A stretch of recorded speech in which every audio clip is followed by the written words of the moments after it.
Welcome back to Revise and Resubmit, and welcome to another weekend book review. I'm Pavlov. And I'm Nikita. I wanted to start with something that really caught my eye recently. It connects Taiwan, Thailand, and Hong Kong. Okay. 3 very different places. Exactly. Yeah. And what's uniting some pro-democracy voices, there isn't, typical politics. It's milk tea. Milk tea. Right, the hashtag Milk Tea Alliance. It's amazing, isn't it, how something so everyday, so cultural becomes political. Totally. It started apparently from just some online argument back in 2020. Yeah, pretty much. But it just exploded. It became this huge, decentralized symbol. The handbook calls it minor solidarity. It wasn't top-down policy. It was this shared love for, different local versions of a sweet drink. That contrast is fascinating. Yeah. Soft culture, like a drink, a hashtag meaning hard politics, state control. And that complexity, that intersection is exactly what we're hoping to explore today. We're essentially mapping out the landscape using a really fantastic resource. That's right. We've put together a summary based on the Routledge Handbook of Chinese Media, the 2nd edition. It's edited by Mingye T. Ronsley, Yiben Ma, and Gary D. Ronsley. And these editors, they bring serious expertise. Mingye T. Ronsley is at SOS, University of London. Yiben Ma is at the University of Nottingham, Ningbo, China. And Gary D. Ronsley is a professor at the University of Lincoln in the UK. So a really strong international team. Definitely. So for you, if you're maybe just starting your research journey into Chinese media or just want to get a handle on this field, this discussion should hopefully give you a good overview, walking through the main themes of the handbook. It's like an intellectual guide. and we really do encourage you, truly, whether you follow us regularly or not, find the link in the show notes and check out the handbook itself. It's peer-reviewed, carefully put together, worth your time. Absolutely. Okay, so diving in, Chinese media's global influence. Where do we even start trying to understand it? The handbook suggests maybe questioning the terms we use. Exactly. It kicks off by looking at the 2 big theories that usually dominate these discussions. You've got soft power. Joseph Nye, right. Using culture, attraction, not force. That's the one. And on the other side, you have cultural imperialism associated with Herbert Schiller. Which is more of a critique, yeah, that exporting culture often leads to commercial sameness, maybe benefits corporations more than anything. Right. And the handbook's point is, look, both are important, but they can be a bit blunt. They often treat culture as this single thing, either all good, like Nye might imply, or all bad, like Schiller's critique suggests. So what's the alternative they propose? They suggest moving towards something maybe a bit more neutral, more modest, just talking about cultural influence. Okay, so less about whether it's inherently good or bad influence, and more about just observing its effects. Precisely. It lets you see the complexities. Ah. And they use China's education system as a really good example of this paradox. Interesting. How so? Well, if you look at K-12 education, there's a huge success story in terms of influence. Chinese students do incredibly well on those PISA tests, right? Yeah, those international rankings everyone pays attention to. And those results have actually influenced education policy discussions in places like the US and the UK. That's undeniable cultural influence in a specific area. Okay, I see. But there's a but, isn't there? There is. When you look at higher education, university level, the picture gets more complicated if the goal is broad cultural attraction. Right. China definitely attracts a lot of international students, especially from Asia and Africa. Strong regional pull. But globally, more Chinese students still go out to study US, UK, Australia than international students come in from those places. So influence in one specific area, like K-12 policy, doesn't automatically translate into broad overall cultural pull at the higher levels. Exactly. Influence isn't one big wave, it's more like specific currents. And understanding that nuance is key. Okay, that makes sense. Moving from theory then, the handbook gets into the nitty-gritty of media operations under pressure. Journalism, censorship, resistance. Yeah, this is where you really see the impact on people's lives and work. And Hong Kong seems like a crucial case study here, especially after the 1997 handover. The book talks about a continual tug of war for press freedom for a long time. It does. Between 97 and about 2019, there was this constant push and pull. But things shifted dramatically around 2019, 2020. With the national security law. Exactly. The handbook says that law really accelerated the decline in press freedom and led to what they call risk cultures inside newsrooms. Risk cultures. What does that mean in practice? It means news organizations become hyper-aware of potential legal or political threats. It's exhausting. They develop these internal habits, not just for reporting, but for constantly gauging vulnerability. Self-censorship increases. So editorial decisions start weighing political risk maybe as much as news value. Pretty much. And it's not always direct state intervention. The pro-CCP media might engage in what's called mediated denouncement, basically, publicly calling out other outlets, invoking the security law as a kind of warning shot. Wow. An informal control system. In a way, yes, it creates this chilling effect. Which really contrasts with how Taiwan is handling information challenges. The handbook seems quite positive about their approach to disinformation. Yeah, it describes Taiwan's strategy as a whole-of-society approach to what it calls the disinfodemic. Whole of society. So not just the government. Right. It's this collaboration. You have government agencies, but also civil society groups like the fact-checking organization MyGoPen, they get mentioned, and the tech platforms themselves all working together. Building resilience across the board, basically. That's the idea, making society itself more immune. Okay, let's shift back to mainland China. There's this concept the handbook discusses. Collective memory. CCM. Oh, right. CCM. Yeah. It's a really interesting idea. It's basically memory shaped for political purposes, not historical accuracy. So the priority is? Political correctness taking precedence over truth, as the book puts it. The goal is to build a version of the past that makes the CCP look good now, which means constantly tweaking and erasing things that don't fit. That sounds like a huge undertaking. But the handbook also talks about resistance to this, mnemonic resistance. Yes, and new media plays a huge role here. The key example they use is the public reaction to the death of Dr. Li Wenli. The COVID-19 whistleblower. Exactly. His death in early 2020 caused this massive outpouring of grief and anger online. It showed how these digital spaces could challenge the official narrative. People shared personal stories, lockdown diaries, things that just didn't fit the state's correct memory. And didn't some state media people even express doubts? Yes, there was some critical self-reflection reported even among insiders. It was a powerful moment. And the book links this online anger to something physical later on. It does. It draws a line to the blank white paper movement, people holding up blank paper as a silent protest against COVID restrictions. Silence is dissent. Incredibly powerful. And even though the state tried censorship, making protest locations unsearchable on maps, for instance, the public mood, partly shaped by that earlier anger over Dr. Li, meant the controls weren't as effective for many. Okay, so moving from these high-stakes confrontations, what about everyday life? How do ordinary people use media to express themselves, maybe push back gently? This brings us into the public sphere, digital culture. And here, the handbook talks about things like micro-resistance, especially this subculture called Tucao. Tucao. Sounds intriguing. What is it? It translates roughly as roasting or venting. It's often humorous, satirical. The book looks at the uni-discourse, meaning greasy or oily, on Weibo. Oily. What's that about?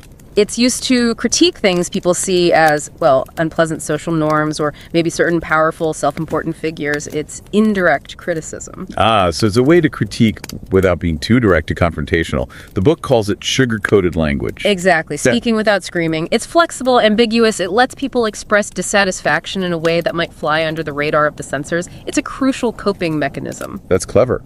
And what about popular culture? Feminism gets a look in too, right? Through a reality TV show. Yes, Sisters Who Make Waves. It's a really interesting case study of how popular feminism has evolved in China. How so? What's this shift? Well, the handbook argues that feminism in the socialist era was more about liberation, tied to class, labor, economic roles. Now, in the market era, it's shifted more towards media-driven empowerment. Empowerment. Which sounds good, but is there a catch? The catch is that this media version of empowerment often lines up quite neatly with consumer capitalism, buying things, self-branding, that kind of thing. And the state is involved somehow. Surprisingly, yes. The official All China Women's Federation actually collaborated with the show. Really? Yeah. So it kind of blurs the lines. It ensures the empowerment message stays within boundaries the state is comfortable with. That blurring seems to be a theme. It comes up in film, too, with this idea of new mainstream cinema. Right. New mainstream films are these big-budget, often technically impressive movies that are commercially very successful. But they also align with the party's message. Exactly. They promote political orthodoxy, but wrapped in a commercially appealing package. They often project this image of China as a strong, respected global power. It's about hitting that sweet spot. box office gold, and ideological correctness. Okay, let's pivot slightly to the business side of things. The handbook covers market dynamics, global reach. Yeah, parts 4 and V look at the economics and the international dimension. How has the media economy changed? I remember lots of talk about piracy years ago. It's evolved quite a bit. From piracy, it moved into a phase the book calls copyrightization. And now we're really in an era of platformization. Platformization, meaning the big tech companies dominate. Pretty much. Huge platforms like Tencent, IKEA, they now use copyright and exclusive deals to really solidify their power. It makes it much harder for smaller players to compete. They control the distribution channels. And this affects the content too, right? Like in gaming. Definitely. The handbook uses Wuxia RPGs, those martial arts role-playing games, as an example. Ah, okay. How do platforms change Wuxia? Well, traditional Wuxia stories, like in novels, are linear. Fixed plot, characters. That worked for older single-player games. But today's big MMORPGs, massively multiplayer online role-playing games. They're different beasts entirely. Totally. They're non-linear, interactive. Players aren't just following a story, they're co-creating a world using Wuxia elements. The original narrative kind of dissolves into this dynamic, user-driven experience shaped by the platform. Interesting. And globally, China's projecting itself more, right? With things like CGTN. Yes, China Global Television Network. That rebranding from the older CCTV News was significant. It's part of a bigger strategy to communicate China's vision globally, promoting this idea of a community with a shared future for mankind, or CSFM. CSFM. Heard that phrase. Is it working? Is CGTN effective? The research suggests it's mixed. The handbook points out that the network often struggles with the balance. It swings between quite heavy state messaging and trying to mimic Western journalistic styles. Which makes it hard to build trust internationally. That seems to be the challenge, yeah. Gaining widespread credibility is tough when that internal tension exists. And these global ambitions run into obstacles too. Yeah. The handbook ends with digital governance issues. Right. It uses India's ban on TikTok as a prime example. Ah, okay. What does that tell us? It shows how geopolitics is playing out right in the digital space. It's about data, who controls it, where it's stored. Both China and India, like other major powers, want to assert sovereign control over the digital sphere, even though it's inherently borderless. It's a real tension. We've covered a huge amount of ground here, from big theories down to specific hashtags and game mechanics. We really have. It shows the sheer scope of the handbook. It touches on everything from state strategy to user creativity, from economic consolidation to subtle acts of resistance. And understanding these connections, how a Wuxia game relates to platform power or how Tucao reflects censorship, it's crucial for anyone trying to grasp what's happening. Absolutely. If you're starting research in this area, this handbook gives you that essential framework, that scaffolding to build upon. I think the big takeaway, for me at least, is this constant tension. You have this immense, comprehensive national power, as the book calls it, wielded by the state, amplified by these giant tech platforms. A massive concentration of control. But then you have these small, almost trivial-seeming acts. The milk tea alliance, Tucao jokes, even just a blank piece of paper. These moments of minor solidarity, they keep bubbling up. They do, and that really leaves us with the final thought.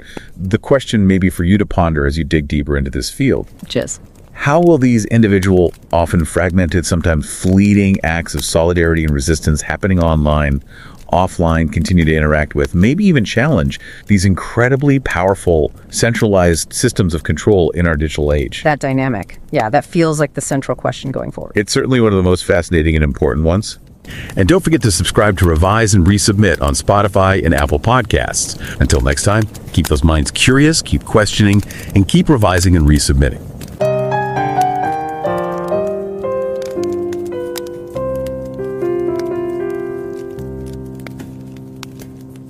Revise and রিসাবমিটে স্বাগত। আপনারা শুনছেন আমাদের weekend বুক review পর্ব। আমি নিকিতা আর আমি Pavlov. কখনো ভেবে দেখেছেন চীনের ডিজিটাল জগৎটা ঠিক কতটা বিশাল? ধরুন 1 বিলিয়নেরও বেশি মানুষ অনলাইন। হ্যাঁ, মোট জনসংখ্যার প্রায় ৭৮%। ভাবা যায় উইচ্যাট, ওয়েবো, ডুইন, যেটা টিকটকের চাইনা ভার্সন, এগুলোতে প্রতিদিন crore crore message, video share হচ্ছে।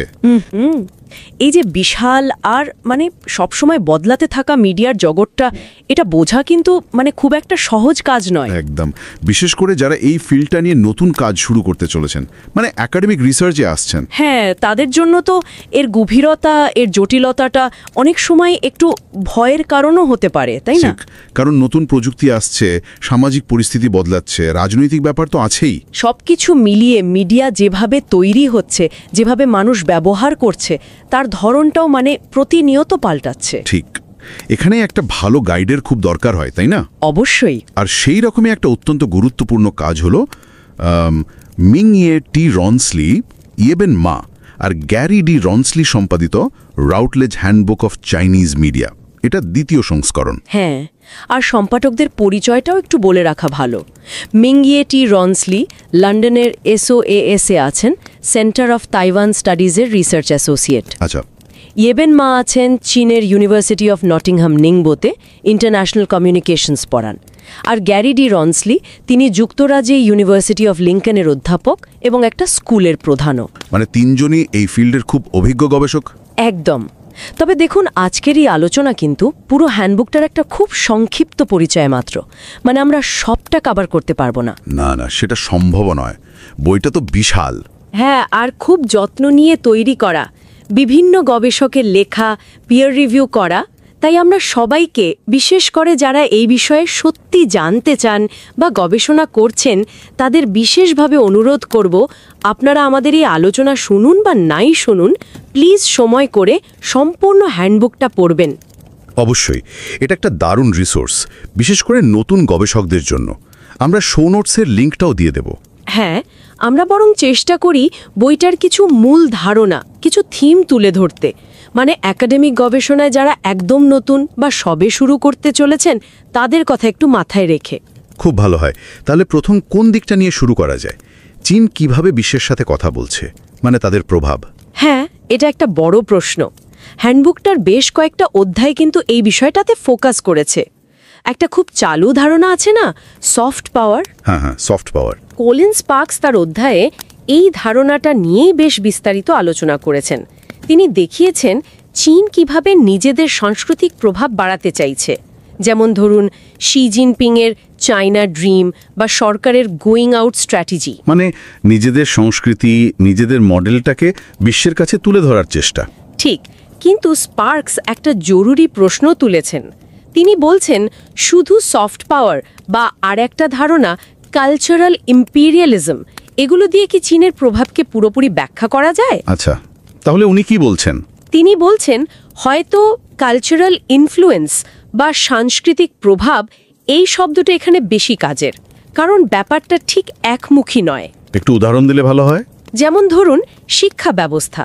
চীনের ছাত্রছাত্রীরা আন্তর্জাতিক পিসা পরীক্ষায় দারুণ ফল করছে, তাই না? কিন্তু বিদেশে, বিশেষ করে পশ্চিমা দেশগুলোতে পড়তে যাওয়া চীনা ছাত্রছাত্রীর সংখ্যা এখনো অনেক বেশি। উল্টোটা কিন্তু ততটা নয়। ইন্টারেস্টিং পয়েন্ট আছে। অনেকে মনে করেন এগুলো চীনা সরকারের প্রচারের মাধ্যম। তার মানে প্রভাবটা সব জায়গায় সমান নয় বা একইভাবে গৃহীতও হচ্ছে না। বেশ জটিল ব্যাপার। ঠিক, কিছু উন্নয়নশীল দেশের এলিটদের কাছে হয়তো চীনের অর্থনৈতিক মডেলটা, যেটাকে অনেকে বেইজিং কনসেনসাস বলে, সেটা বেশ আকর্ষণীয়। কিন্তু অনেক উন্নত দেশে আবার চীনের উত্থান নিয়ে একটা সংশয় বা কিছুটা বিরূপ মনোভাবও কাজ করে। যারা আন্তর্জাতিক সম্পর্ক বা পাবলিক ডিপ্লোমেসি নিয়ে কাজ করছেন, তাদের জন্য এই ভিন্ন ভিন্ন প্রতিক্রিয়াগুলো বোঝাটা খুব জরুরি। অবশ্যই। আর এই বিশ্বব্যাপী যোগাযোগের পথ চলাটা, এর বিবর্তনটা বুঝতে অ্যানমিন শি আর জেইউ শ্যাংয়ের অধ্যায়টা খুব সাহায্য করে। ওনারা কি দেখিয়েছেন? তারা দেখিয়েছেন কিভাবে সময়ের সাথে চীনের আন্তর্জাতিক বার্তা আর কৌশল বদলেছে। মাওয়ের সময়কার রেড চায়না, তারপর ডেং শাওপিংয়ের সংস্কারের যুগ, রিফর্মড চায়না, আর এখন শি জিনপিংয়ের সময়ের অ্যাসেন্ডেন্ট চায়না। এই ঐতিহাসিক প্রেক্ষাপটটা জানা খুব দরকার। একদম। এটা না বুঝলে বর্তমানের স্ট্র্যাটেজিগুলো বোঝা কঠিন। এই যোগাযোগের ক্ষেত্রে চীনের রাষ্ট্রীয় গণমাধ্যমের ভূমিকাও তো বিরাট, তাই না? যেমন CGTN। হ্যাঁ, China global television network. Vivian Marsh তার অধ্যায়ে এই নেটওয়ার্কটাকে খুব কাছ থেকে দেখেছেন। কি বলছেন উনি? উনি দেখিয়েছেন সিজিটিএন বিশ্বজুড়ে বেইজিংয়ের দৃষ্টিভঙ্গি তুলে ধরতে চায় ঠিকই, কিন্তু এর কন্টেন্টে বেশ কিছু অসামঞ্জস্য বা ইমব্যালেন্সেস দেখা যায়। যেমন ধরুন চীনের ভেতরের খবর আর বাকি বিশ্বের খবরের মধ্যে ভারসাম্য রাখা, অথবা খুব সংবেদনশীল কোনো বিষয়ে পশ্চিমা সাংবাদিকতার যে রীতিনীতি সেগুলো পুরোপুরি অনুসরণ না করা। এটা মিডিয়া কন্টেন্ট অ্যানালিসিস বা আন্তর্জাতিক ব্রডকাস্টিং নিয়ে যারা গবেষণা করবেন তাদের জন্য একটা গুরুত্বপূর্ণ পর্যবেক্ষণ হতে পারে। নিশ্চয়ই। শুধু নিউজ মিডিয়া নয়, ডকুমেন্টারি ফিল্মও কিন্তু এই আন্তর্জাতিক প্রভাব বিস্তারের একটা ক্ষেত্র। আচ্ছা, দুটো অধ্যায় এই বিষয়টা নিয়ে আছে। গ্যারি রনসলে, মিং ইয়ে রনসলে আর খিয়ান ইউ দেখিয়েছেন কিভাবে চীন আন্তর্জাতিক কো প্রোডাকশনের মাধ্যমে, যেমন ধরুন বিবিসির সাথে মিলে, নিজেদের একটা ইতিবাচক ছবি তুলে ধরতে চেয়েছে, বিশেষ করে বেল্ট অ্যান্ড রোড ইনিশিয়েটিভ বা বিআরআই এর মতো বড় প্রজেক্টগুলোর ক্ষেত্রে। নিজেদের উন্নয়নের গল্পটা বলতে চাইছে আর কি। অনেকটা তাই। অন্যদিকে কিং কাও দেখিয়েছেন কিভাবে ডকুমেন্টারি ফিল্ম একেবারে সরাসরি রাজনৈতিক হাতিয়ার হিসেবেও ব্যবহৃত হয়েছে, বিশেষ করে কোভিড মহামারীর সময় রাষ্ট্রের যে বয়ান বা ন্যারেটিভ সেটাকে জোরালো করার জন্য। বাহ, তার মানে একই মিডিয়া ফর্ম, কিন্তু উদ্দেশ্য আর প্রয়োগ ভিন্ন। দুটো অধ্যায় একসাথে পড়লে ব্যাপারটা আরো পরিষ্কার হবে। ঠিক। দেশের ভেতরে যদি দেখি, মিডিয়ার ভূমিকা কিন্তু কম নয়, বিশেষ করে সোশ্যাল মিডিয়া। সেখানে কি হচ্ছে?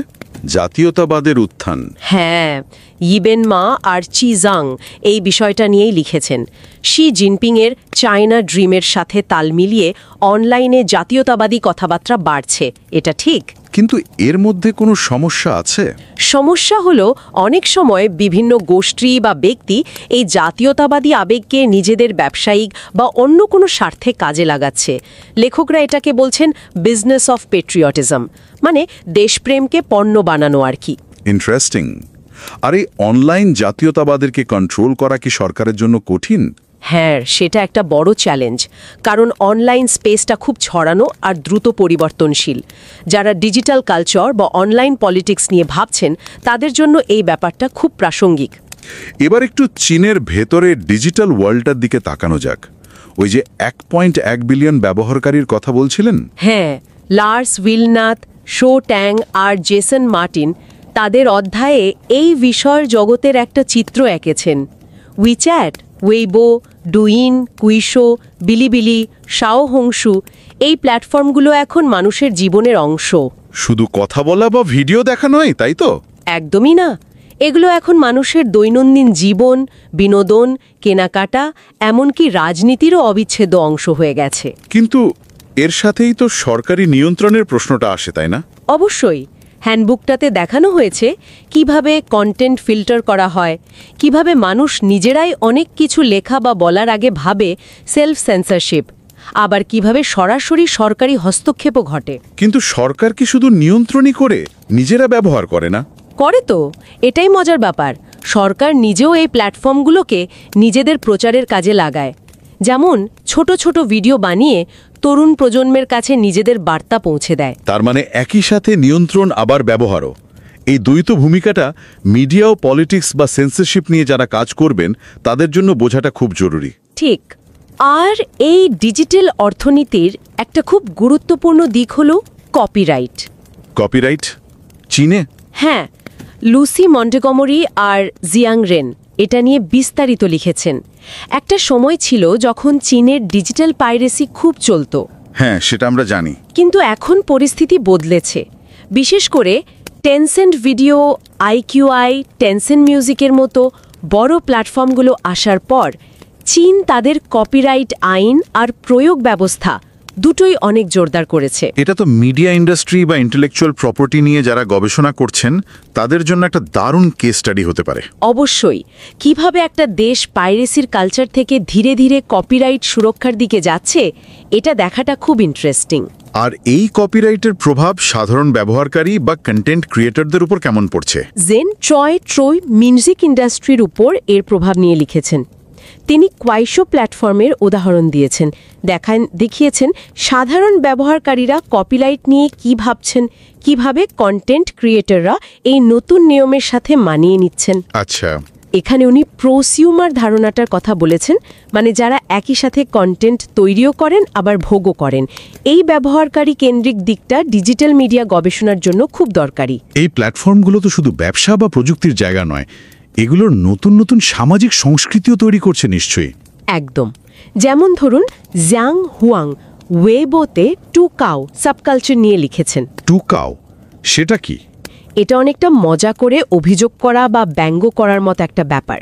উনি ইউনি শব্দটার ব্যবহার বিশ্লেষণ করেছেন, যার মানে অনেকটা তৈলাক্ত, কিন্তু এখানে নেতিবাচক অর্থে মানে বিরক্তিকর অর্থে ব্যবহার হয়। ইন্টারেস্টিং। মজা করার ছলে বলা কথাগুলো আসলে এক ধরনের খুব সূক্ষ্ম বা হালকা প্রতিরোধ হয়ে উঠতে পারে। যারা অনলাইন কমিউনিটি, ভাষা বা সাবকালচার নিয়ে কাজ করতে চান তাদের জন্য এটা খুব আকর্ষণীয় একটা বিষয়। আর একটা ব্যাপার তো আছে, অনলাইন সেলিব্রিটি মানে ওয়াং হং। হ্যাঁ, সিলিয়া ল্যাম দেখিয়েছেন কিভাবে চীনে এই ওয়াং হং বা অনলাইন সেলিব্রিটিরা তৈরি হয়। কোনো উদাহরণ আছে? উনি শাওমা নামে একজন ডোউইন বিলিবিলি ক্রিয়েটরের উদাহরণ দিয়েছেন। ইনি জেন্ডার এক্সপ্রেশন নিয়ে কন্টেন্ট বানান। আচ্ছা, উনি কি বিশ্লেষণ করেছেন? কিভাবে অথেন্টিসিটি বা খাঁটি থাকা, দর্শকদের সাথে একটা ইন্টিমেসি বা ঘনিষ্ঠতা তৈরি করা, আর নেটওয়ার্ক ব্যবহার করে পরিচিতি বা ভিজিবিলিটি পাওয়া, এই জিনিসগুলো ওয়াংহং তৈরিতে কাজ করে। সেলিব্রিটি স্টাডিজ বা জেন্ডার স্টাডিজের গবেষকদের জন্য এই অধ্যায়টা নতুন ভাবনা দিতে পারে। এবার একটু গবেষণা পদ্ধতির দিকে আসা যাক। নতুন গবেষকদের জন্য এটা খুব দরকারি। এই অনলাইন জগৎ নিয়ে গবেষণা করাটাও তো নিশ্চয়ই একটা চ্যালেঞ্জ। হ্যাঁ, অবশ্যই। লিন জেং আর জেমি জে জাও নেটনোগ্রাফি নিয়ে আলোচনা করেছেন। নেটনোগ্রাফি মানে নেট আর এথনোগ্রাফি মিলিয়ে? ঠিক তাই। মানে অনলাইন কমিউনিটির ভেতরে ঢুকে তাদের সদস্য হিসেবে বা খুব কাছ থেকে দেখে তাদের সংস্কৃতি, আচরণ, ভাষা বোঝার চেষ্টা করা, অনেকটা ভার্চুয়াল ফিল্ড ওয়াকের মতো। এটা তো বেশ কঠিন হতে পারে, বিশেষ করে সংবেদনশীল গ্রুপ নিয়ে কাজ করার সময়। হ্যাঁ, ওনারা ড্যানমেই ফ্যান্ডমের মতো গ্রুপ নিয়ে কাজ করার নৈতিক চ্যালেঞ্জগুলোর কথাও বলেছেন। যেমন গবেষক হিসেবে নিজের পরিচয় কতটা প্রকাশ করা উচিত, বা ফ্যান আর গবেষক এই দুই পরিচয়ের মধ্যে ভারসাম্য রাখা। একা ফ্যান আইডেন্টিটি, এটা খুব গুরুত্বপূর্ণ আলোচনা। আরেকটা বিষয় ডিজিটাল লেবার, মানে প্ল্যাটফর্মে যারা কাজ করেন। হ্যাঁ, জিংরং টং দেখিয়েছেন বিভিন্ন প্ল্যাটফর্মে যারা কাজ করেন, যেমন ধরুন ডেলিভারি রাইডাররা, তাদের কাজের পরিস্থিতি কেমন, আর তারা কিভাবে নিজেদের অধিকারের জন্য বা কঠিন পরিস্থিতির সাথে মানিয়ে নেওয়ার জন্য লড়াই করেন। এটা লেবার স্টাডিজের একটা খুবই নতুন এবং গুরুত্বপূর্ণ দিক। মিডিয়ার আরেকটা বড় ভূমিকা তো স্মৃতি বা মেমরি তৈরি করা, তাই না? একদম। কিন্তু এই স্মৃতি নিয়েও তো বিতর্ক হতে পারে। জিংলিং লি তার অধ্যায়ে দেখিয়েছেন কিভাবে চীন সরকার অনেক সময় একটা কারেক্ট কালেকটিভ মেমরি বা সঠিক সমষ্টি তৈরি করতে চায়, বিশেষ করে বড় কোনো ঘটনা নিয়ে। হ্যাঁ, যেমন কোভিড-19 মহামারী। সরকার একটা নির্দিষ্ট ন্যারেটিভ দিতে চায়, কিন্তু সাধারণ মানুষ সবসময় সেই ন্যারেটিভটা মেনে নেয় না। যেমন ধরুন ডক্টর লি ওয়েন লিয়াংয়ের মৃত্যু বা উহানের লকডাউন নিয়ে লেখক ফাং ফাংয়ের ডায়েরি। এগুলো নিয়ে সাধারণ মানুষের যে প্রতিক্রিয়া দেখা গিয়েছিল ডিজিটাল মাধ্যমে, সেটা কিন্তু সরকারি বয়ানের বিরুদ্ধে একরকম প্রতিরোধ তৈরি করেছিল। এই প্রতিরোধকে পরেও দেখা গেছে। হ্যাঁ, যেমন ওই যে ব্ল্যাঙ্ক হোয়াইট পেপার আন্দোলন হলো, যেখানে সেন্সরশিপের প্রতিবাদে মানুষ সাদা কাগজ হাতে নিয়েছিল। লি তার অধ্যায়ে ফরাসি দার্শনিক মিশেল ফুকোর সাবজেক্টের প্রত্যাবর্তন ধারণাটা ব্যবহার করেছেন। মানে হলো প্রচণ্ড নিয়ন্ত্রণ বা নজরদারির মধ্যেও ব্যক্তি মানুষ বা সাধারণ নাগরিকরা কিভাবে নিজেদের কথা বলার, নিজেদের অস্তিত্ব জানান দেওয়ার পথ খুঁজে নেয়।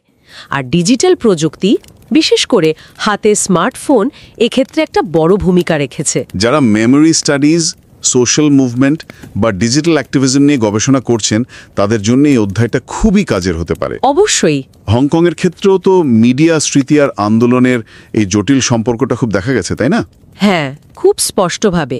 ফ্রান্সিস লি এবং তার সহকর্মীরা 2019 সালের সরকার বিরোধী প্রতিবাদ মানে NTELAB আন্দোলনের উদাহরণ দিয়েছেন। তারা কি দেখিয়েছেন? তারা দেখিয়েছেন কিভাবে সোশ্যাল মিডিয়া প্ল্যাটফর্ম যেমন LIHKG ফোরাম, ফেসবুক, হোয়াটসঅ্যাপ আর অনলাইন পিটিশন ব্যবহার করে কোনো কেন্দ্রীয় নেতৃত্ব ছাড়াই, মানে বিকেন্দ্রীভূতভাবে আন্দোলনটা সংগঠিত হয়েছিল। এটাকে কানেক্টিভ অ্যাকশন বলা হয়। আর কোনো কৌশলের কথা বলেছেন?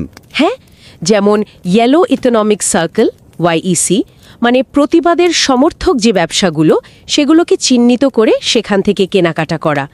নেটওয়ার্ক সোশ্যাল মুভমেন্ট বোঝার জন্য এই বিশ্লেষণটা খুব গুরুত্বপূর্ণ। কিন্তু হংকংয়ের পরিস্থিতি তো এখন বদলে গেছে জাতীয় নিরাপত্তা আইন আসার পর। হ্যাঁ, মিডিয়ার স্বাধীনতা অনেক কমে গেছে।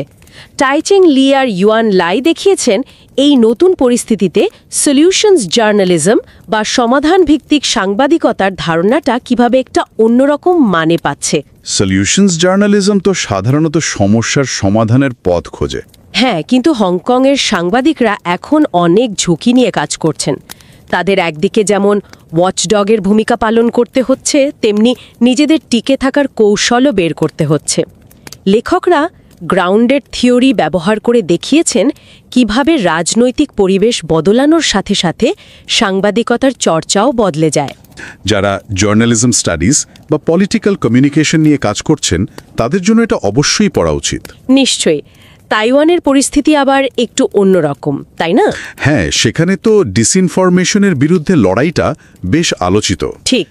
চেনলিং হাং দেখিয়েছেন কোভিড-19 মহামারীর সময় কিভাবে সেখানে সরকার, সিভিল সোসাইটি এবং অনলাইন প্ল্যাটফর্মগুলো একসাথে মিলে ভুল তথ্যের বিরুদ্ধে লড়াই করেছে। কোনো সংস্থার নাম মনে পড়ছে? হ্যাঁ, যেমন Taiwan fact check center TFC অথবা মাইগোপেন। এগুলো স্বাধীন সংস্থা, কিন্তু সরকারের সাথে সমন্বয় করে কাজ করেছে। এটা মাল্টি স্টেক হোল্ডার কোলাবোরেশনের একটা দারুণ উদাহরণ। তাইওয়ানের সমাজও তো সময়ের সাথে অনেক বদলেছে, সেটা নিয়েও কি আলোচনা আছে? হ্যাঁ, জি ইউং লোরোর অধ্যায়টা খুব ইন্টারেস্টিং। উনি দুটো সময়ের মিডিয়া ডিসকোর্স তুলনা করেছেন। একটা হলো 1980-র দশকে এইডস নিয়ে সমাজে যে ভয় আর ভুল ধারণা ছিল, আর দ্বিতীয়টা হলো 2016 থেকে 2024-এর মধ্যে সমলিঙ্গ বিবাহ আইন নিয়ে যে বিতর্ক আর আলোচনা হয়েছে। এই তুলনাটা দেখায় কিভাবে মিডিয়া ডিসকোর্স সমাজের পরিবর্তনশীল মানসিকতা আর মূল্যবোধকে তুলে ধরে। ডিসকোর্স অ্যানালিসিস বা মিডিয়া হিস্ট্রি নিয়ে যারা কাজ করেন তাদের জন্য এটা খুব ভালো কেস স্টাডি। তাইওয়ানের মিউজিয়াম নিয়েও একটা অধ্যায় আছে বলছিলেন? হ্যাঁ, লি শুয়ান চাং দেখিয়েছেন কিভাবে তাইওয়ানের national museum of Taiwan literature NMTL তাদের সংগ্রহে থাকা সাহিত্য আর ইতিহাসকে, বিশেষ করে হোয়াইট টেরারের সময়কার স্মৃতিকে ডিজিটাল আর্কাইভ বা এমনকি বোর্ড গেমের মাধ্যমে নতুন প্রজন্মের কাছে পৌঁছে দিচ্ছে। বাহ, মানে মিউজিয়ামও মিডিয়ার অংশ হয়ে ইতিহাস চর্চায় নতুন পথ দেখাচ্ছে। একদম। আর এই অঞ্চলের ভূরাজনৈতিক উত্তেজনা, সেটা কিভাবে অনলাইনে সংহতি তৈরি করছে। #MilkTeaAlliance। হ্যাঁ, হোসেন ইসিন সিডনি নিয়ে এই #MilkTeaAlliance হ্যাশট্যাগটা নিয়ে লিখেছেন। এটার শুরুটা কিন্তু হয়েছিল থাইল্যান্ডের এক সেলিব্রিটিকে নিয়ে চীনা নেটিজেনদের অনলাইন অ্যাটাকের প্রতিবাদ হিসেবে। কিন্তু পরে তো এটা আরও বড় আকার নেয়। হ্যাঁ, পরে এটা থাইল্যান্ড, তাইওয়ান, হংকং, এমনকি মিয়ানমারের গণতন্ত্রকামী তরুণদের মধ্যে চীন বিরোধী এবং বৃহত্তর অর্থে কর্তৃত্ববাদ বিরোধী একটা প্রতীকী জোট হয়ে ওঠে। ইউএ এখানে মাইনর সলিডারিটি বা ক্ষুদ্র সংহতির ধারণা দিয়েছেন। এটা পশ্চিমা তত্ত্বের বাইরে গিয়ে এই অঞ্চলের নিজস্ব ডিজিটাল অ্যাক্টিভিজমের ধরন বুঝতে সাহায্য করে। খুব ইন্টারেস্টিং। আচ্ছা, হ্যান্ডবুকে কি মিডিয়ার নির্দিষ্ট কোনো ফর্ম, যেমন ফিল্ম বা অন্য কিছু নিয়ে আলোচনা আছে? হ্যাঁ, আছে। যেমন জুলিয়া ড্যাকোয়েলা চীনের সাম্প্রতিক নিউ মেইনস্ট্রিম বা নব্য মূলধারার সিনেমা নিয়ে লিখেছেন। যেমন কোন সিনেমা? যেমন ধরুন Lake Changjin, The Battle at Lake Changjin, Sniper, The Wandering Earth 2। এগুলো বিশাল বাজেটের খুব জনপ্রিয় সিনেমা। এগুলোতে কি দেখানো হচ্ছে? উনি দেখিয়েছেন কিভাবে এই সিনেমাগুলোতে খুব জোরালোভাবে দেশপ্রেম, চীনের ক্রমবর্ধমান জাতীয় শক্তি আর চীনের নিজস্ব বিশ্বদর্শন, যেমন মানবজাতির জন্য অভিন্ন ভবিষ্যতের সম্প্রদায় CFFM, এই বিষয়গুলো তুলে ধরা হচ্ছে। ফিল্ম স্টাডিজ বা পলিটিক্যাল কমিউনিকেশনের গবেষকদের জন্য এটা খুব ইন্টারেস্টিং একটা দিক। আরেকটা জনপ্রিয় ধারা তো উশিয়া বা মার্শাল আর্ট ফিকশন, সেটা নিয়েও কি কিছু আছে? হ্যাঁ, শিয়াওগেল লি এই ধারার ডিজিটাল রূপান্তর নিয়ে লিখেছেন। মানে ক্লাসিক উশিয়ার সাহিত্য থেকে কিভাবে 1990-এর দশকে PC role playing game RPG এলো, আর তারপর অনলাইন গেম। হ্যাঁ, তারপর কিভাবে massively multiplayer online role playing game বা MMORPG এসে উশিয়া কাহিনী বা সেই জিয়াংহুর অভিজ্ঞতাকে পুরো বদলে দিল, সেই বিবর্তনটা উনি দেখিয়েছেন। গেম স্টাডিজ, ট্রান্সমিডিয়া স্টোরি টেলিং বা পপুলার কালচার নিয়ে যারা ভাবছেন তাদের জন্য এটা একটা দারুণ জায়গা। তার মানে হ্যান্ডবুকটা শুধু বিভিন্ন বিষয়ের আলোচনাই করছে না, কিভাবে গবেষণা করতে হবে, কি কি পদ্ধতি ব্যবহার করা যেতে পারে সেদিকেও ইঙ্গিত দিচ্ছে। একদম। আমরা তো নেটনোগ্রাফি বা সলিউশনস জার্নালিজমের কথা বললাম, এগুলো ছাড়াও বইয়ের বিভিন্ন অধ্যায় content analysis, survey research, discourse analysis, case study এরকম নানা গবেষণা পদ্ধতির প্রয়োগ দেখা যায়। নতুন গবেষকদের জন্য এগুলো খুবই শিক্ষণীয়। তাহলে বোঝাই যাচ্ছে চীনের মিডিয়ার জগৎটা একই সাথে বিশাল, খুব বৈচিত্র্যময় আর প্রচণ্ড গতিশীল। হ্যান্ডবুকটা যেন সেই জগতের একটা বিস্তারিত কিন্তু বেশ সহজবোধ্য ম্যাপ। হ্যাঁ, আর আজকের এই আলোচনায় আমরা সেই ম্যাপে শুধু কয়েকটা রাস্তা ধরে অল্প একটু হেঁটেছি মাত্র। চেষ্টা করেছি একটা ধারণা দেওয়ার, বিশেষ করে যারা এই পথে নতুন হাঁটতে শুরু করবেন তাদের জন্য। আরও অনেক গুরুত্বপূর্ণ বিষয় কিন্তু রয়েই গেল, তাই না, যেগুলো আমরা ছুঁতেই পারলাম না। হ্যাঁ, যেমন ধরুন ম্যাকাওয়ের মিডিয়া সিস্টেম কিভাবে বদলেছে, অ্যাগনেস লাম অধ্যায় 19, অথবা চীনের বিশাল গেমিং ইন্ডাস্ট্রি আর তার উপর সরকারের নিয়ন্ত্রণ, এই টানাপোড়েনটা, অ্যান্থনি ফং এবং বরিস পুন অধ্যায় 20। হ্যান্ডবুকটাতে এরকম আরও অনেক গভীর আলোচনা আছে। যারা এই বিষয়ে গবেষণা শুরু করতে চলেছেন বা চীনের মিডিয়া নিয়ে আরও জানতে আগ্রহী, তাদের জন্য হ্যান্ডবুকটা তাহলে সত্যি একটা অপরিহার্য রিসোর্স। নিঃসন্দেহে এটা শুধু প্রচুর তথ্য বা বিভিন্ন কেস স্টাডি দেয় না, বরং কিভাবে এই বিষয়গুলো নিয়ে ভাবা যায়, কোন থিওরি ব্যবহার করা যায় সে বিষয়ে অনেক খোরাক যোগায়। একদম ঠিক। আচ্ছা, এই পুরো আলোচনাটা শোনার পর বা বইটা পড়ার পর একটা প্রশ্ন কিন্তু মনে আসছে। কি প্রশ্ন? এই যে এত দ্রুত বদলাচ্ছে সবকিছু, এত সরকারি নজরদারি, এত বিশাল সব ডিজিটাল প্ল্যাটফর্মের ভিড়, এর মধ্যে থেকে সাধারণ মানুষের গলার আওয়াজ, তাদের রোজকার অভিজ্ঞতা বা তাদের ভেতরের অনুভূতি, সেগুলোকে সত্যিকার অর্থে বোঝা বা তুলে আনা কতটা সম্ভব? এটা একটা খুব বড় প্রশ্ন, বিশেষ করে যখন গবেষকরা নিজেরাও এই জটিল সিস্টেমটারই একটা অংশ। ঠিক, এই প্রশ্নটা নিয়েই না হয় আজকের মতো আমরা শেষ করি। প্রশ্নটা আমাদের ভাবাক। বেশ ভালো হয়। আর আবারও মনে করিয়ে দিচ্ছি, যাদের আগ্রহ আছে তারা অবশ্যই রাউটলেজ হ্যান্ডবুক অফ চাইনিজ মিডিয়া বইটি খুঁজে নিয়ে পড়বেন। লিঙ্কটা শো নোটসে দেওয়া আছে।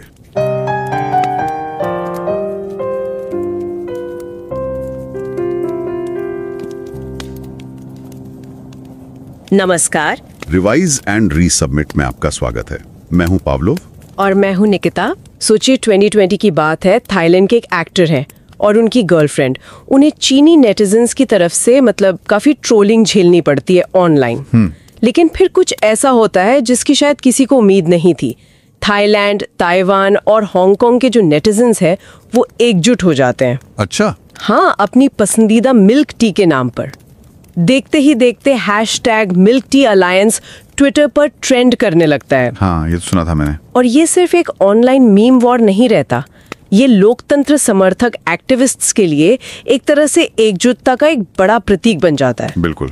ये घटना दिखाती है कि चीन और उसके बाहर मीडिया, राजनीति, लोगों की आवाजें, ये सब कितनी गहराई से आपस में जुड़ी हुई हैं और कभी-कभी ये जुड़ाव कितना अप्रत्याशित हो सकता है। बिल्कुल सही कहा। और यही जो जटिल आपसी क्रिया है ना, यही उस बड़े और कह सकते हैं लगातार बदलते परिदृश्य का हिस्सा है। हाँ, जैसे राउटलेज हैंडबुक ऑफ चाइनीज मीडिया का दूसरा संस्करण बहुत गहराई से समझने की कोशिश करता है। अच्छा, ये हैंडबुक। जी हाँ, ये हैंडबुक जिसे मिंग ये टी रॉन्सले, येबेन मा और गैरी डी रॉन्सले ने संपादित किया है।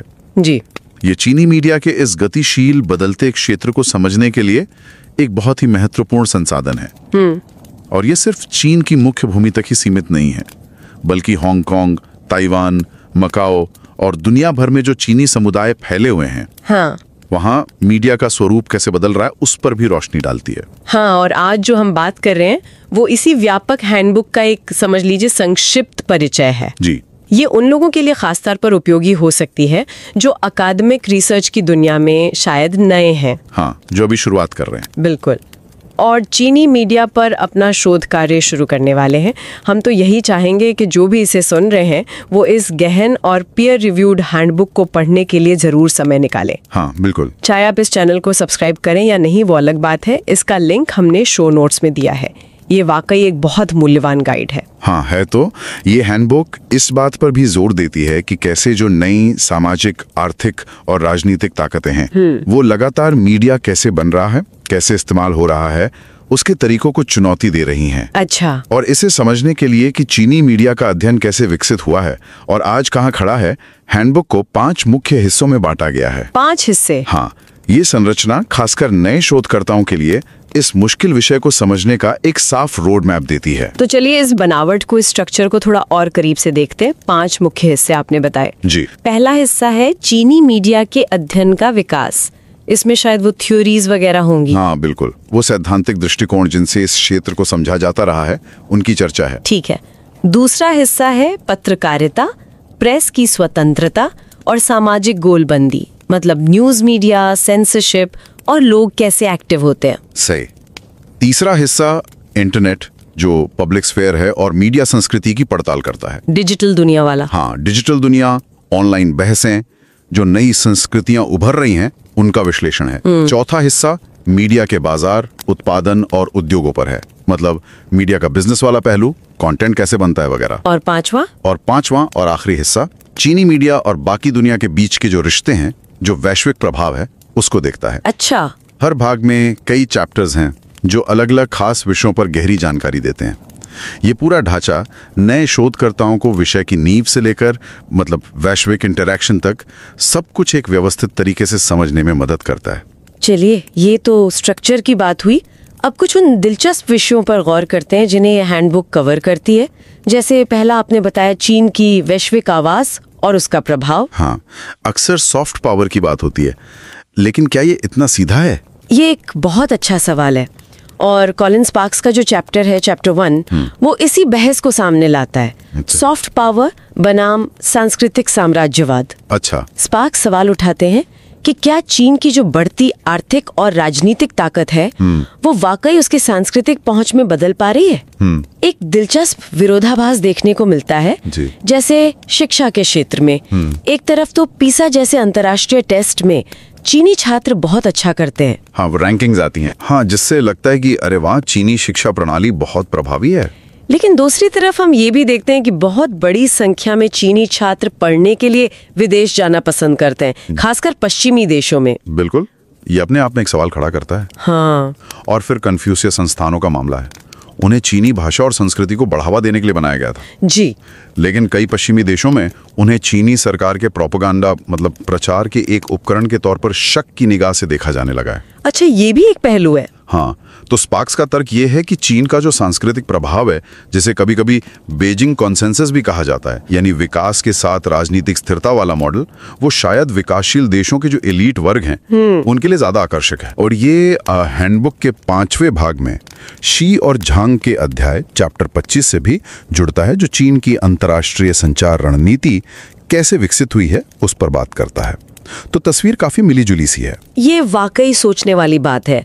मतलब एक तरफ आकर्षण है, दूसरी तरफ संदेह भी। बिल्कुल। अब अगर हम डिजिटल दुनिया की तरफ देखें, चीन का इंटरनेट स्पेस तो बहुत बड़ा है, अरबों यूजर्स हैं। हाँ, विशाल है। तो यहाँ नियंत्रण और प्रतिरोध के बीच एक लगातार खींचतान चलती रहती है ना? निश्चित रूप से।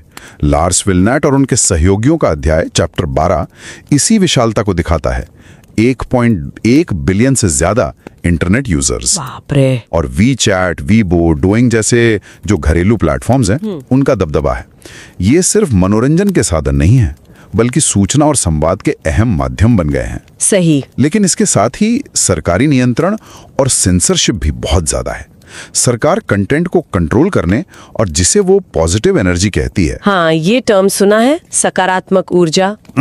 मतलब देशभक्ति और सामाजिक सद्भाव को बढ़ावा देने वाली बातें उसे फैलाने के लिए काफी एडवांस तकनीकों का इस्तेमाल करती है। लेकिन क्या लोग इस नियंत्रण को बस यूं ही मान लेते हैं?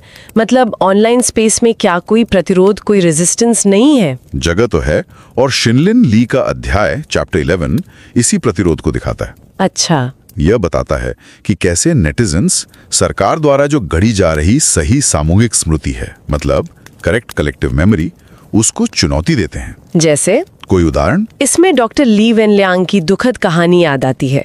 वो डॉक्टर जिन्होंने कोविड-19 के बारे में सबसे पहले चेतावनी दी थी और जिन्हें चुप कराने की कोशिश की गई थी। हाँ, उनकी मौत पर बहुत गुस्सा था ऑनलाइन। बिल्कुल, अभूतपूर्व था। वुहान लॉकडाउन के दौरान लिखी गई डायरियां, जैसे फांग फांग की डायरी, उन्होंने भी सरकारी बयानों से बिल्कुल अलग तस्वीर पेश की।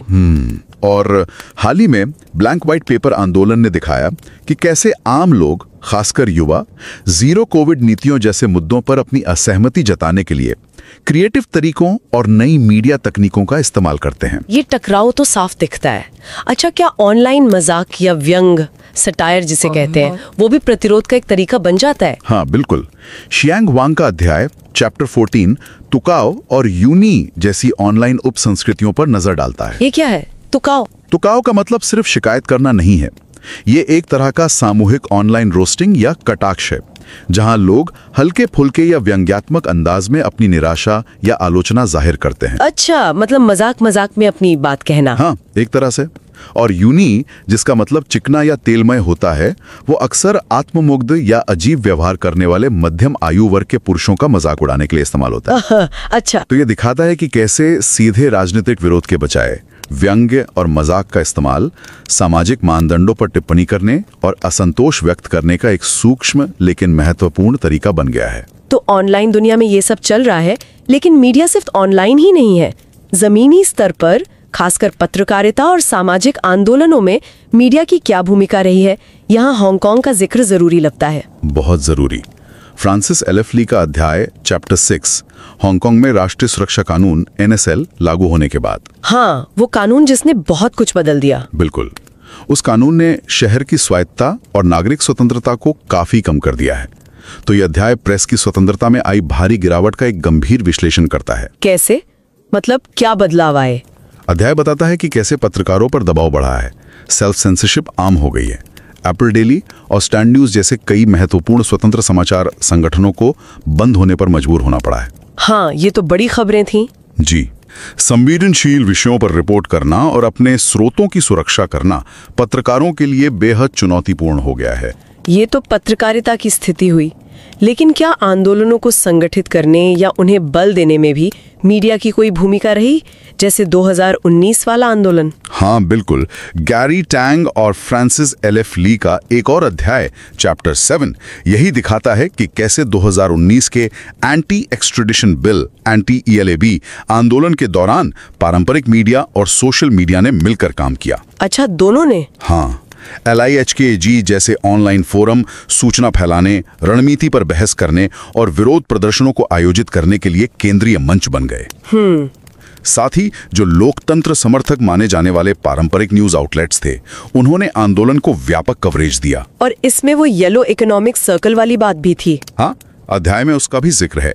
येलो इकोनॉमिक सर्कल (EYC) जैसी दिलचस्प रणनीतियां थीं, जहां लोगों ने लोकतंत्र समर्थक व्यवसायों का समर्थन करने और सरकार समर्थक व्यवसायों का बहिष्कार करने के लिए सोशल मीडिया का इस्तेमाल किया। मतलब एक तरह का आर्थिक प्रतिरोध। हाँ, बिल्कुल। ये हांगकांग की तस्वीर है जो काफी चिंताजनक लगती है। अगर हम ताइवान की तरफ देखें तो क्या वहाँ स्थिति बिल्कुल अलग है, खासकर सूचना के प्रबंधन को लेकर? हाँ, काफी अलग तस्वीर उभरती है। चेन लिंग हंग का अध्याय चैप्टर 9 ताइवान का मॉडल प्रस्तुत करता है। Taiwan model? हाँ, जहां कोविड-19 महामारी के दौरान जो गलत सूचनाएं फैली, जिसे इन्फोडेमिक भी कहा गया, हाँ, बहुत फैली थी, उनसे लड़ने के लिए सरकार, नागरिक समाज संगठनों और फेसबुक जैसी टेक कंपनियों ने मिलकर काम किया। अच्छा, सबने मिलकर? जी, ताइवान ने फैक्ट चेकिंग, मीडिया साक्षरता अभियान और सरकारी पारदर्शिता बढ़ाने जैसे कई तरीकों का इस्तेमाल किया। यह दिखाता है कि कैसे एक लोकतांत्रिक समाज में अलग अलग स्टेक होल्डर्स मिलकर गलत सूचना की चुनौती का सामना कर सकते हैं। इसे मल्टी स्टेक होल्डर कोऑपरेशन कह सकते हैं। हाँ, इसे उसका एक उदाहरण माना जा सकता है। हालांकि इसकी अपनी सीमाएं और चुनौतियां भी हैं, पर यह एक अलग अप्रोच है। ये सब जानना बहुत दिलचस्प है, खासकर अलग अलग जगहों पर मीडिया कैसे काम कर रहा है।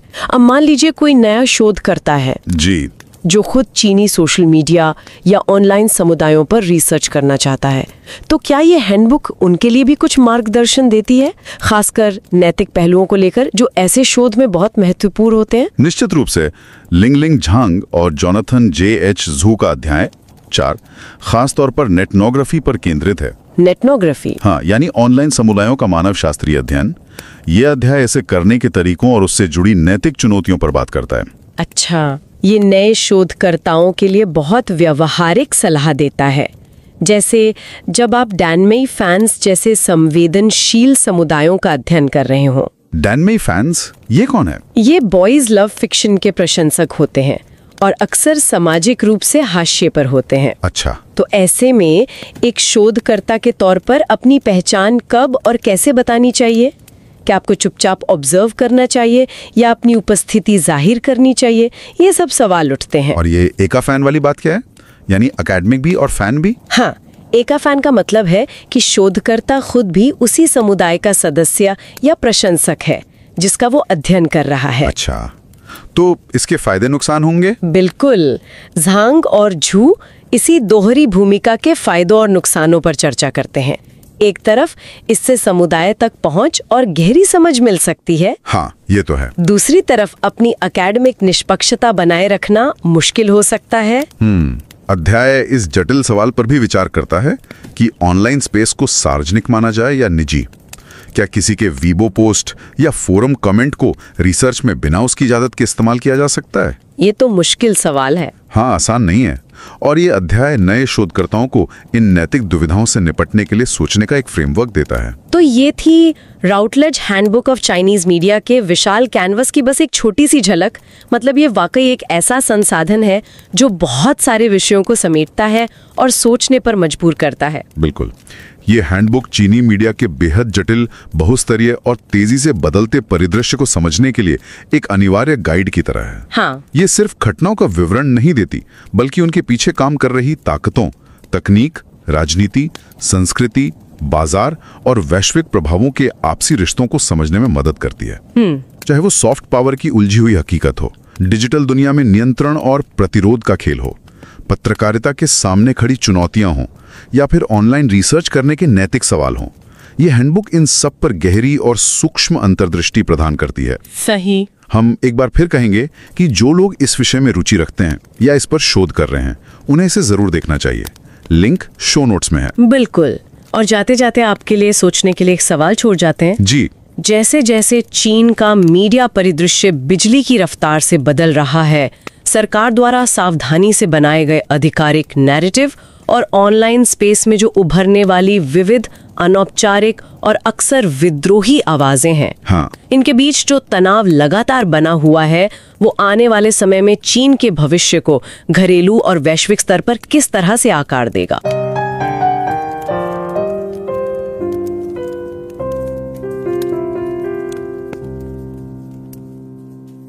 你还记得吧？就几年前，社交媒体上那个奶茶联盟，哎，记得，好像是因为一场网上的争论开始的。对，泰国，然后中国香港和台湾地区的网民，因为都喜欢喝自己本地的奶茶嘛，就用了这个标签互相支持。后来 Twitter 还专门给他做了个表情符号，是吧？是的，一个小小的标签，感觉一下子就变成了一种跨地域的，怎么说 ，online 团结的象征了。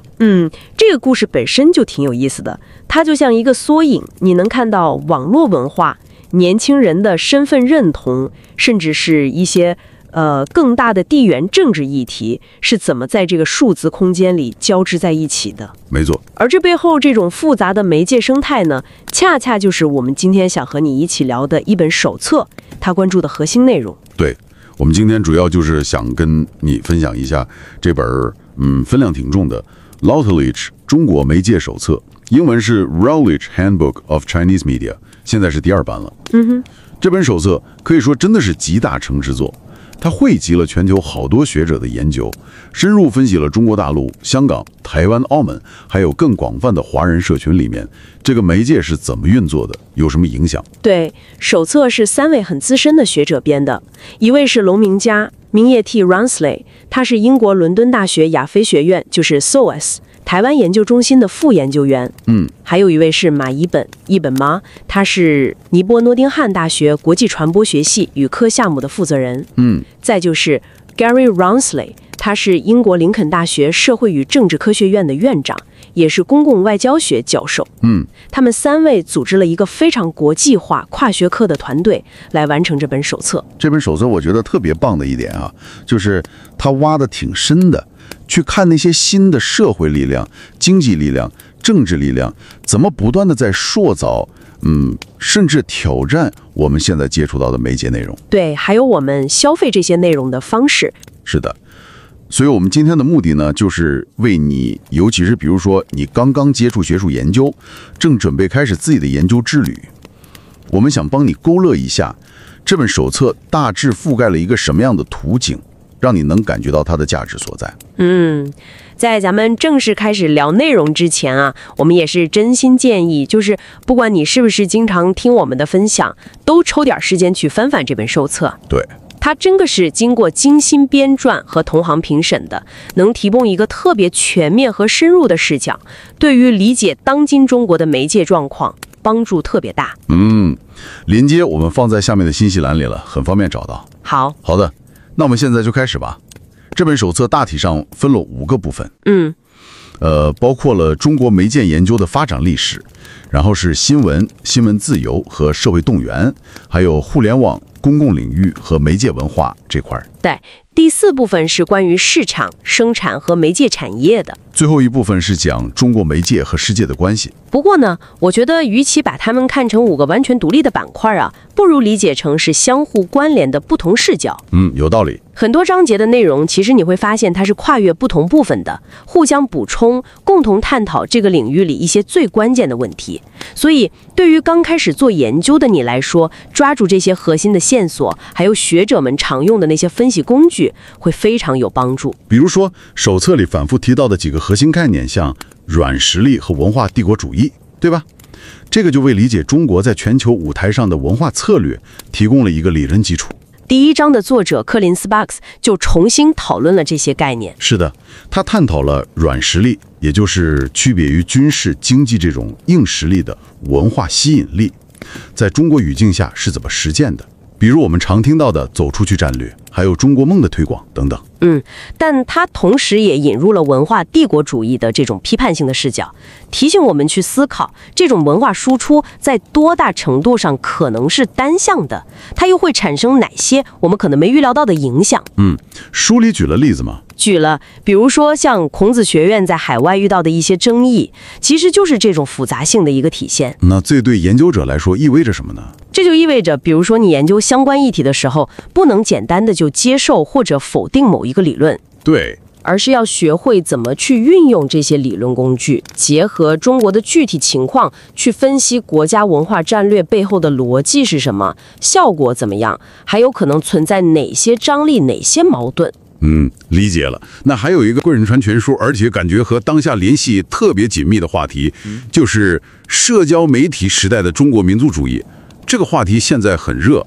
没错，第13章就专门深入分析了这个问题，是编者之一的马一本和张弛合写的。他们是怎么分析的呢？他们先是梳理了一下官方的民族主义叙事，它的一个脉络变化，从过去比较强调百年国耻，到新时代讲4个自信和民族复兴。这个是官方层面的。对，但更有意思的是，社交媒体普及之后啊，普托的网民，比如说我们经常听到的小粉红这个群体，他们就有了一个更广阔的空间来表达他们那种自发的，有时甚至是非常激烈的一种民族主义情绪。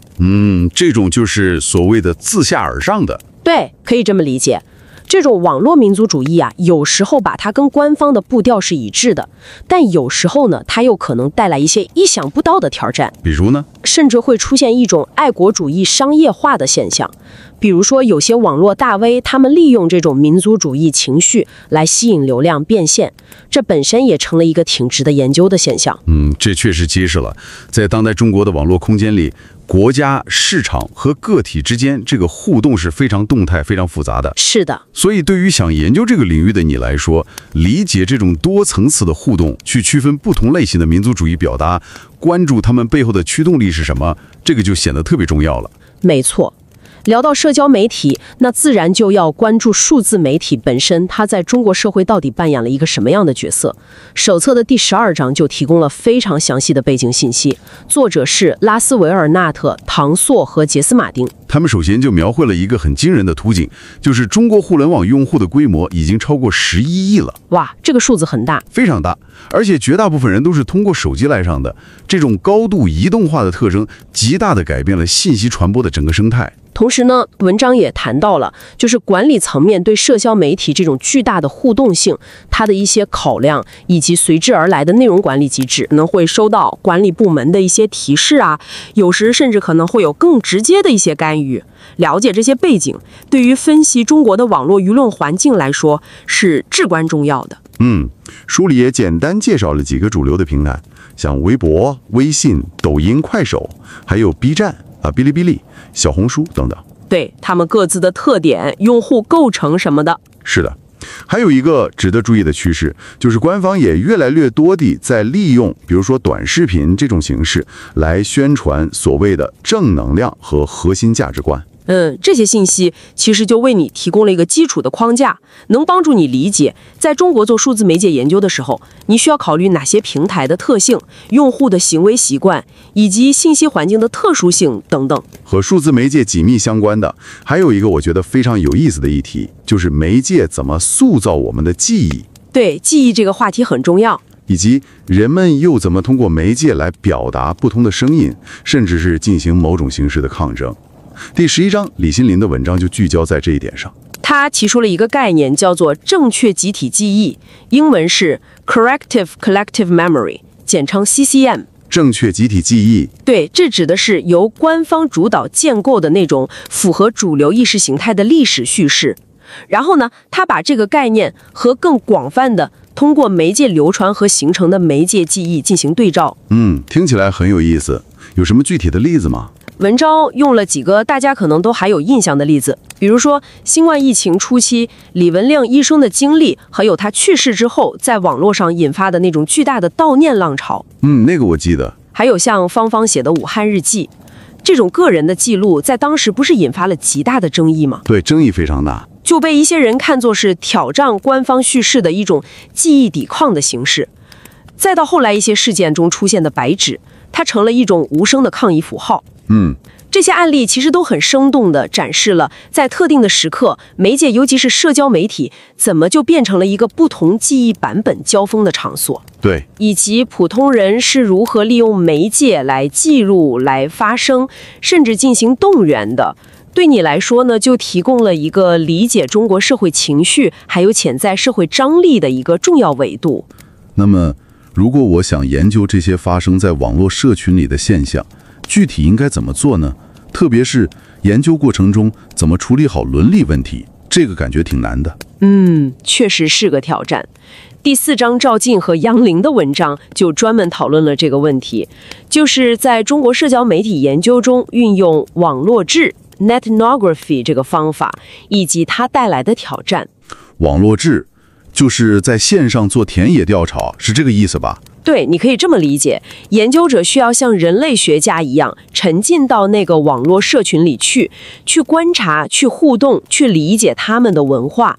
但作者特别指出了，在中国这种独特的网络环境下，这样做会遇到一些伦理上的难题。比如说呢？比如说，社交媒体上发的内容，哪些算是公共信息，哪些又涉及到个人隐私，这个界限有时候很模糊。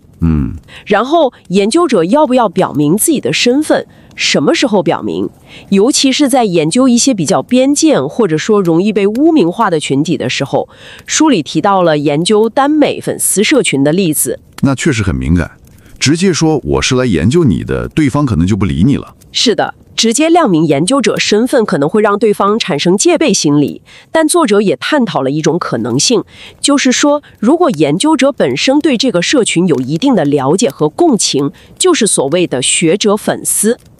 如果能真诚地去沟通，也许能建立信任，甚至能让被研究者感觉自己的文化实践得到了尊重。但这需要非常小心，而且需要持续的反思。所以这一章给我们的启发就是，研究伦理它不是一个简单的打个勾就完事儿的选项，绝对不是。它是一个贯穿研究始终的实践过程，需要研究者对研究对象、研究环境有深度的理解和尊重。这对于想在中国做线上研究的你来说是非常宝贵的实践指引。没错。除了刚才聊的这些关于理论、方法和社会议题的深入探讨，这本手册还覆盖了特别广泛的媒介形态和产业研究，让我们能看到中国媒介途径的多样性。对，比如说电影产业就是一个很有代表性的领域。电影这几年变化很大。是的，手册里就有章节，比如第16章专门分析了近年来出现的新主流电影这个现象，像是《流浪地球2》、《张金湖》这类影片。这些都是票房很高的。对，他们试图把官方认可的价值观和商业大片的制作模式结合起来。市场方面确实取得了巨大的成功，但同时也引发了很多关于他们的艺术性啊、宣传性啊这些讨论。这其实也呼应了前面我们聊到的软实力和国家叙事的问题。没错。另外呢，还有章节，比如第17章探讨了纪录片，特别是那些围绕一带一路或者抗疫主题的纪录片，他们是怎么被用作一种重要的政治传播工具，向国内外讲讲中国故事的呢？所以通过聚焦像电影这样一个具体的领域，我们就能看到这本手册它是怎么把具体的媒介产品分析和更宏观的政治、经济、文化背景联系起来的。对，它其实是鼓励你去思考这些媒介内容是怎么被生产出来的，它们反映了哪些力量的博弈，又产生了什么样的社会影响。确实是这样。所以说，这本手册的价值真的不仅仅在于它提供了很多丰富的知识点，更在于它为你展示了这个领域的研究到底是怎么进行的，学者们都在关注哪些核心的问题，他们运用了哪些分析的视角。对于刚刚起步的你来说，它就像一张非常详细的地图。这个比喻好。能帮你快速了解中国媒介研究这个有点复杂的领域的基本轮廓、重要的地标，也就是核心议题，还有不同的探索路径，也就是理论和方法。它汇集了全球学者的多元观点，而且所有内容都经过了严格的同行评审，这就保证了它的学术严谨性。而且这张地图它也指向了一些未来的路口，或者说是一些值得我们继续关注的方向。比如说手册里反复出现的平台化趋势，对，平台的影响力越来越大，还有内容审查与反审查之间那种持续的博弈，以及虽然可能琢磨还不是特别多，但已经能看到苗头的人工智能在内容生产和审查中的应用。是的， AI 这个话题越来越重要了。这些线索其实很自然的就引出了一个值得我们持续关注和思考的问题。是什么问题呢？就是在人工智能越来越深度的介入内容创作、分发和管理的未来，中国媒介的整个生态格局，包括信息控制的模式，以及用户创作者他们的自主空间，可能会发生什么样的演变？这个确实值得思考。还有平台的力量如果进一步集中，它又会对文化的多样性带来什么样的长期影响？这些问题可能没有标准答案，但是思考它们本身可能就是研究的开始。没错。希望我们今天的分享能让你对这本劳特里奇《中国媒介手册》有了一个更具体的认识，也激发了你的一点好奇心。我们再次真诚地鼓励你，如果时间和精力允许的话，亲自去读一读这本手册，相信它会为你的思考还有你未来的研究带来非常扎实的基础和丰富的灵感。对，手册的连接就在下方的节目信息栏里，很容易找到。